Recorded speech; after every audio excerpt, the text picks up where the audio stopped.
بہن کی محبت۔ امجد کی عمر ابھی بہت کم تھی کہ اس کے ابو کا انتقال ہو گیا۔ رانی اس کی چھوٹی بہن تھی۔ امجد کی ماں دوسروں کے گھروں میں کام کاج کرکے وہ اپنا اور اپنے بچوں کا پیٹ پالتی تھی۔ اس کی خواہش تھی کہ امجد ایک بڑا افسر بنے، اس لیے وہ اس کی تعلیم پر خصوصی توجہ دیتی تھی۔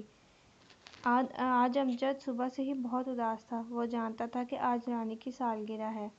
ماں برتن دھو رہی تھی کہ ننھی رانی بھاگتی ہوئی آئی اور کہا، آج امی میری سالگرہ ہے، مجھے مٹھائی اور کھلونے چاہئیں۔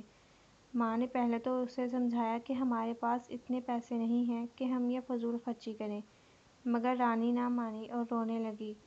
تو ماں نے اسے ایک تھپڑ لگاتے ہوئے کہا، میں دوسروں کے گھروں میں کام کرکے تمہیں پڑھا رہی ہوں، مزید پیسے کہاں سے لاؤں؟ یہ کہہ کر وہ رانی گلے لگا کر زور زور رونے لگی۔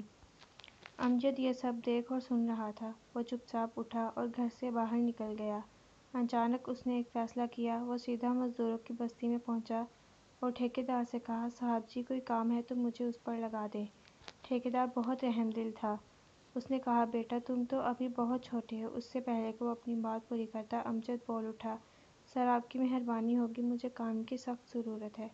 ٹھیکیدار نے اس کی بات سنی اور مان لی۔ پھر امجد سارا دن ایک کمرے میں سفیدی کرتا رہا۔